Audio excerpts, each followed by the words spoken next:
it's more dynamic. So if you're developing a cell phone that has a 6-month shelf life, consumer preferences are always changing, and new features, and so you have to be on top of that. So the cadence of your review of your portfolios might need to be more frequent. Welcome to Innovation Talks. Join us weekly as we discuss with distinguished industry guests how to refine and improve corporate innovation and new product development as businesses aim for long-term success. Hosted by Paul Heller, Sopheon CTO. If you're looking for additional information around new product development or corporate innovation, sign up for Sopheon's newsletter, where we share news and industry best practices monthly. The fastest way to do this is to go to sopheon.com, that's SOPHEON.com, and click the sign up and stay informed box. Hello, everybody. Welcome to the podcast. Glad you joined us again. This is Paul, and I have a very nice guest today, Noel Sobelman. Noel and I have known each other for a while now. He's very active in innovation. He's currently the Principal Innovation Practice Lead at ChangeLogic. Before that, Noel was with Calypso for many years, and he's worked with corporate leaders, really focusing on accelerating business vitality and building new growth type of businesses. He's been at this for quite a while in areas of growth strategy, innovation capability, building, portfolio management, organizational design, ecosystem development, and digital enablement. He's widely recognized for bringing a practical and applicable approach to companies looking to ignite change. Noel, welcome to the podcast. Thanks, Paul. It's my pleasure. Where are you joining us from today? I'm joining you from Manchester, New Hampshire, actually. My home is in San Diego. I'm out here visiting a client. So it's actually my first trip in a little over a year. So it's kind of bizarre. I remember how to do an expense report. Yeah, how to book a hotel, all of those things, right? All of those things. Glad to be traveling again. So it's nice. I'm glad to hear that companies are opening up and bringing people back and having sessions that you can attend in person. So have fun with that. Yeah. And thanks for the introduction. I do feel like an innovation lifer. I mean, I an engineer who, when I got out of undergrad, the first company I joined was Motorola the year they won the Baldrige Award.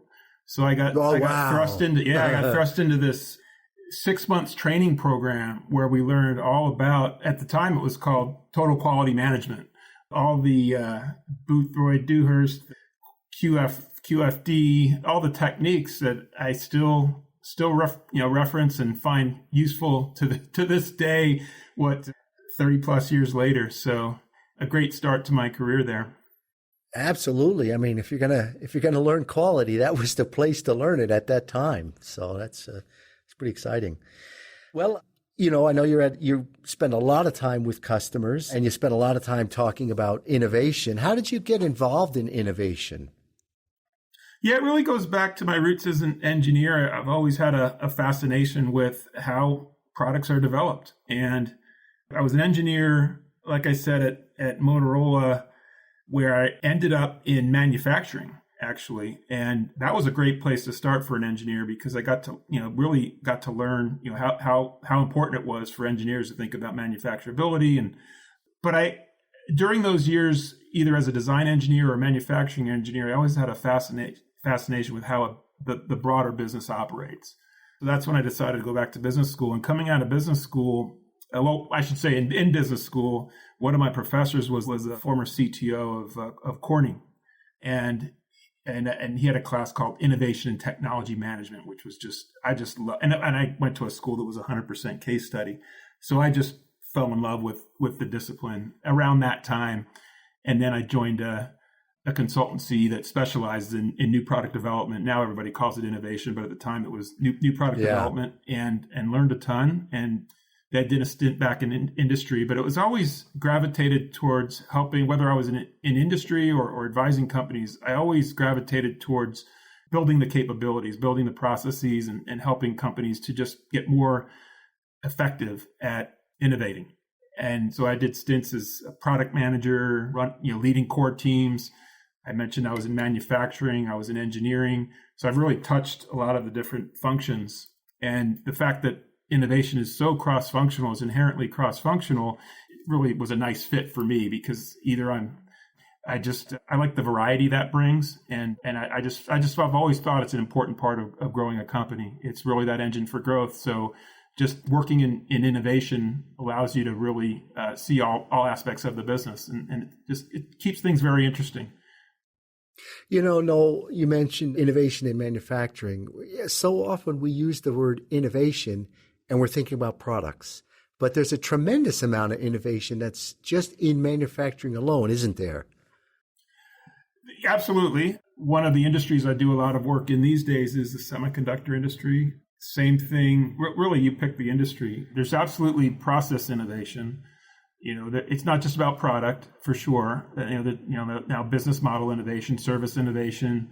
So one of the first things you really have to, I find that it's really helpful to really define what you mean when you say innovation. There's different growth horizons of innovation, as you know, and then there's different innovate what, answer the, why innovate. But what I really learned from my early days in manufacturing was the importance of thinking about manufacturability, manufacturing issues, life cycle costs, even when you're defining a product up front or a service up front. So it really taught me the importance of concurrent engineering or thinking cross-functionally about this practice. So building that into your capability to where, the way I learned it was, it's no longer a relay race where marketing defines the product, hands it off to engineering to develop it, hands it off to quality to test it, and then to manufacturing to launch it. It really is more like a rugby scrum where you're working as a jointly accountable team to develop a product. So that really made a lot of sense to me in terms of how to structure a team to really understand the different dependencies across functions and how important that is to helping a company scale the right way. So having that cross-functional mindset, team structure really does allow a company to scale and stay entrepreneurial at the same time. Yeah. Have you seen any link, Noel, between you take the modern smart products, which are composed of lots of features, and the individual features, there's the whole manufacturability aspect to those, and the people who are designing these more sophisticated features, they can tell the manufacturing people things to look out for, or how you might better manufacture this, or what can we do as a design engineer to make our product more manufacturable. Have you seen where that can affect or improve quality in the field and maybe reduce recalls? Is there any relationship there that you're seeing yet that may be getting better because people are working cross-functional? Absolutely. Just really thinking about some of the risks, the things that can go wrong further upstream, and working with manufacturing in, like I said, in the definition phase or the planning phase of the process. So you're thinking about that, and you're sitting down together with the other functions on a team and looking at maybe some of the customer service records or some of the things that have gone wrong in the past, and saying, using that closed loop process to say, okay, how can we improve quality, or how can we improve the customer experience over the current state product? So having that mindset early, and then thinking that through, and making sure that you think about that when you're defining your product, and then when you're in development, you're designing to those requirements. Definitely there's an impact on quality when you pull that upstream and think about it all the way through the cycle. It's hard for me to ask if there's one, but do you have a success story of your innovation or NPD journey that kind of stands out as more memorable, or something you could share with us? Well, my biggest learning, Paul, has come from my failures, to tell you the truth. And what I mean by that, I was at iOmega in let's say the 1999 timeframe. We came out with an MP3 player. This is pre-iPod. So we, as iOmega is a storage company, we had removable media to store your information. So we thought these removable disks, think about it, you might have heard of a zip drive. Zip drive, absolutely. I'm dating myself, but this is a miniature version of that. So kind of about a silver dollar size piece of media. And we thought that was going to become digital film. That was going to become digital cameras were exploding at the time. MP3 players or digital audio players were exploding. But we thought people wanted to carry around their music like they did their albums or their cassettes or their 8 tracks. So our hypothesis that we never tested was that people want to collect their music on these discs. And we'd razor blade model, we'd sell tons of these discs and we'd have a nice new business. However, we didn't go out, today we would go out and we would test those assumptions, those hypotheses with the customer and learn and evolve a solution based on what we learned from a customer. We made a lot of assumptions about how companies would use an MP3 player with removable media. We developed it, spent lots of money developing, getting it to market, launched it, and of course it died on the shelf. So it's the old joke that, everybody, the Mike Tyson quote, everybody has a plan until they get punched in the mouth. Today, we would do that completely differently. So IOMEG is a storage company, but we didn't know anything about the music industry, or we understood computer storage, but now we're getting in the music industry. So by definition, this is a product line that we're going into a completely new market with new technology. By definition, this is high uncertainty. So today we would run that through more of an iterative process where we identify what are the big leap of faith assumptions, either technical or market based, and we would test and learn and not spend a lot of money and not build anything until we validate some of those assumptions. And those kinds of lessons really stuck with me. And it really convinced me going through that experience that you really need to be ambidextrous, which is kind of where what brought me to working for ChangeLogic today. There's a process that we are all familiar with, a kind of a gated development process or a stage or phase gate process for when you have lower uncertainty. And we're all familiar with that kind of process. But when you get further away from the core and you're dealing with high and extreme uncertainty, you need to think about a more iterative approach. So having the processes and the systems, even the team structures to support that different way of development is, I think, kind of the next wave of innovation. Companies that can do both, that can walk and chew gum at the same time, can manage their core business and also at the same time develop new sources of growth using these more agile approaches, are the ones that are going to really prevent themselves from being disrupted. And that's, I think, something that I'm excited about these days, and helping companies to become ambidextrous.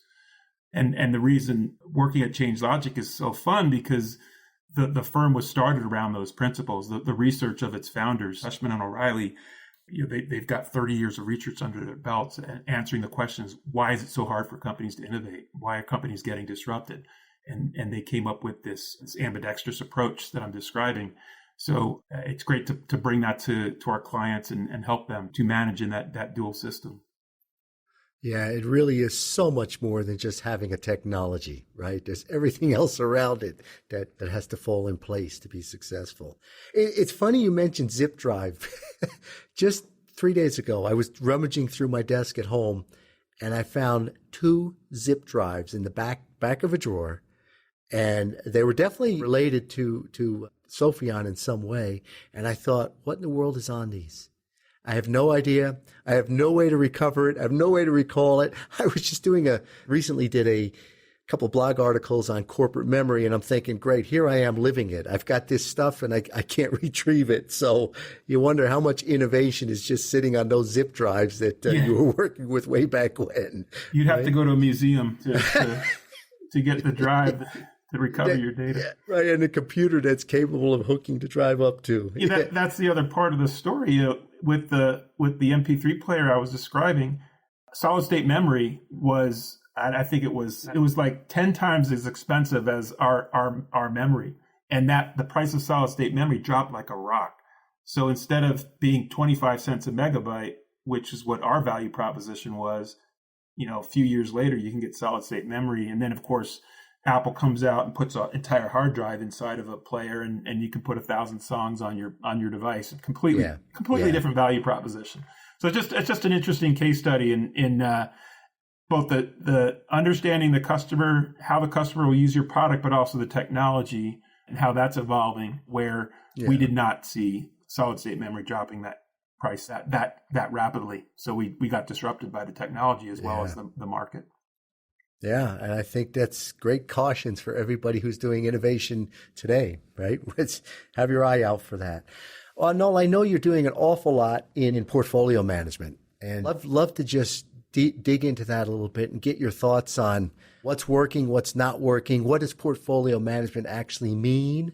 Who's doing it well? Where are people stumbling? Can you just maybe share some of your thoughts on that? Yeah, sure. So portfolio management really is about decision making. So providing the information for decision makers to make investment allocation decisions. I call it the link between strategy and execution. So if you taking your company's strategy and then interpreting that into where we're going to place our resources, we're going to place our bets in order to hit that strategy. So if we have if we have a 10% year-over-year growth objective, then maybe we need to put more in some of this longer term or higher risk reward kinds of projects. If our growth strategy is more conservative and it's 2 or 3% a year, then it might be okay to have a safe portfolio. So it's definitely something that I think is key because it touches strategy and it touches execution. And what some common portfolio management challenges, we just did a study on this, is that many companies have a mismatch between their investment mix and their company ambition. They might have an ambition to grow or to be a certain, X billion dollars in 5 years. But then when you do a bottoms up look at what they're investing in, it doesn't match. It's too incremental. So there's that challenge of that ambition mismatch. And then there's also the other thing I'm noticing is a lot of decisions are very subjective. And so how do we come up with more objective evaluation criteria like customer running experiments and understanding what the customers will do versus what they say they'll do? It's not all about financial metrics. So what are some of the criteria we're going to use to help us prioritize and make some of those trade-off decisions? So there's strategic challenges that we're seeing, and then there's operational challenges. How do we avoid an overloaded pipeline, and how do we avoid a situation where we're saying yes to too many things and our throughput suffers, or is there too much late stage firefighting? So I'm just throwing out some of the symptoms that we see when that you have a problem that can be addressed by this discipline. What do you think are some of the causes of that difference between you called it the mix and the ambition, the fact that, we know this is what we want to do, but it's not what we're doing. Why does that happen in companies? There's a lot of reasons. The one of the reasons, and we ask study participants this, a lot of it has to do with short-term thinking. So the incentive for the short term translates into taking safe bets, predictable bets. And over time, if you do that too much, you're going to have a very conservative portfolio, regardless of what you say, what you tell the street. So part of it has to do with that short-term incentive that the decision makers are how they're being measured. And also it has to do with just not having that top bottoms up to match the top down. So it's easy to say, we want to grow to these certain measures or these objectives, but having the tools and the capabilities to understand more than just once a year, what are we actually doing? What are we investing in? And that's where PPM systems are so helpful in that you can go from more of a static or event-based once a year view of this portfolio mismatch, and you can go to a place where it's always on. If you have the data in a common database, and as long as the projects are keeping their financials, their project metrics up to date, you can very quickly see if something changes either internally or externally in the market, and we need to change a volume projection or a project needs to slip out. You can instantly see how that impacts the value of your portfolio, your projection. So companies that have been doing this a while, that are more mature in this capability, have that dynamic capability. But many companies just aren't there yet. It's more of a, may have disconnected spreadsheets where it takes several weeks to pull together the data, and then the data's stale, and then they try to figure out, is there a mismatch or not? So part of this is just having the capabilities and the supporting tool sets to really understand where you stand at any given time, and then doing something about it. Have you noticed, is there anything as it type of maybe some industries doing it better than others, or is there something, a variable of the size of the company or the newness of the company, or any of those that might say these industries are doing better or these types of companies are doing better? You see anything like that yet? Or I think in the pharma industry, because they're making billion-dollar bets, and it might be a 10+ year life cycle to get a new molecule to market as a drug. They are pretty sophisticated in this discipline, and most of them have the processes and the tools and the governance and the cadence of reviews of that portfolio, and they have to understand resource allocation question because of the complexities of clinical trial development. So I think in pharma industry, you'll see tend to see a lot more mature. And then in industries where they're short life cycles, so consumer electronics, or in some of the high tech industries where you have rapid turnover in product life cycle or short product life cycles, I should say, it's more dynamic. So if you're developing a cell phone that has a 6-month shelf life, consumer preferences are always changing, and new features, and so you have to be on top of that. So the cadence of your review of your portfolios might need to be more frequent.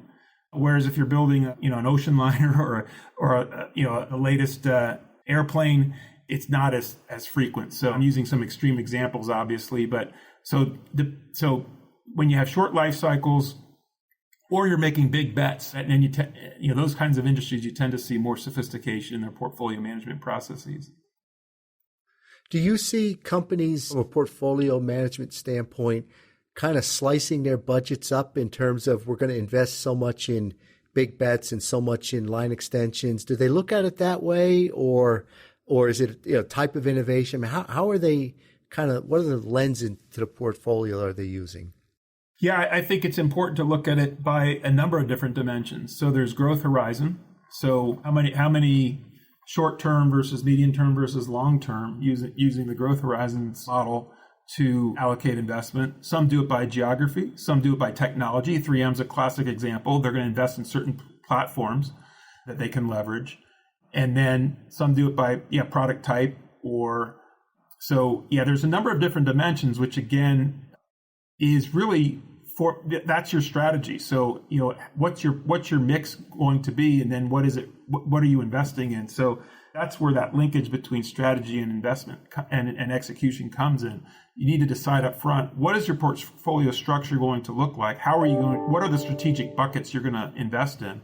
And from there, that's the top down piece. And then bottoms up, you see, okay, how are we doing relative to those strategic investment buckets? And then you need to revisit it at a certain cadence based on what we talked about just a second ago about the pace of your industry. So those are some of the basics of an innovation strategy. So just identifying those different dimensions of your portfolio, and then stepping back and looking how we're doing relative to those dimensions. Good advice. A lot of us are trying to get better at portfolio management. So those are some great points of advice, great perspective. Noel, is there anything interesting you've seen from industry news or NPD news that you could share that you've kind of said, hey, that's pretty interesting?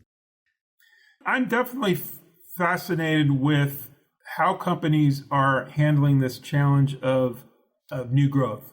And so I think, like I said earlier, I think we're still in the early stages of that, from building that capability. So you've seen, the incubator model, you've seen the, innovation lab, the outpost, and I think we're still in the early stages of that discipline, and how companies are able to set up a capability for developing new business models or new sources of growth while still maintaining and growing their core business. The ability to do that is really going to differentiate the leaders from the laggards, and it's all driven by the pace of change. You just can't, these days you just can't maintain or even grow your core business. You have to be thinking about the kid in the laptop in India who can disrupt your company, right? So the companies that are learning to do that well. I mean, I know Amazon's used over and over again as a classic example how they've jumped to a new business with AWS or the grocery business, or even going from selling books to becoming a marketplace. They've been able to do it over and over again. Now it helps to have an entrepreneurial founder who is able, has that kind of a vision. Not every company has that or has the resources. I think that's a model that a lot of companies need to think about. Well, how can we become in our own world? How can we manage both the core and the core and the exploratory sides of our business? Yeah, I've had a number of companies tell me they're interested in the startup model. So engaging startups as part of your core innovation, where it used to all be in-house. Now it's okay. Can we engage 2 or 3 universities or startups? And maybe they become acquisition targets. Maybe they don't. But really getting a different pace of innovation by moving on to maybe a broader ecosystem outside their own walls. Yeah, absolutely. So the open innovation's been around for decades now, but it's become it's less transactional, less about licensing in a technology or buying a startup. I'm really fascinated by those and I think we're going to see more and more of it is co-creating with startups, where you have, the startups are involved as early as let's get aligned on a strategy. They have a lot to say about that, but having the benefits of a startup being nimble, agile, being able to just take risk. You combine that with the resources of a large corporate, and there's a lot of value there. That whole domain of co-creating with startups, I think that's another practice I think we need to keep our eyes on. I think the companies that are doing that well are figuring out that we can't do it all on our own, and there's some co-creation opportunities if we partner.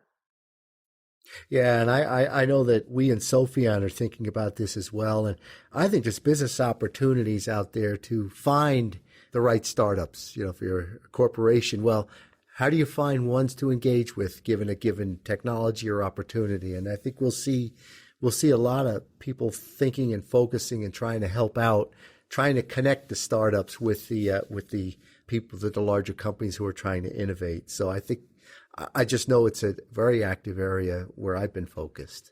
Yeah, there's technology scouts. There's certain ecosystems, around the world where there's formal programs. A good friend of mine, Mike Doherty, who kind of wrote the book on co-creating with startups, he's doing some really cool things in the Pittsburgh area with the university infrastructure there, the startup ecosystem there, and then bringing in large corporates and almost being like a matchmaker. He has this process called speed dating, where you literally match corporates with startups, and you learn, you learn and you expose yourself.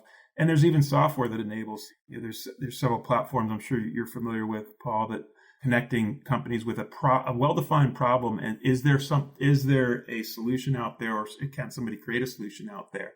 There's interesting case studies for sure about the open innovation concept and how just going outside of your 4 walls to solve tough technical or business model problems, that's something that there's some exciting things happening in that area. Absolutely. A lot of innovation right there, right at that particular singular problem.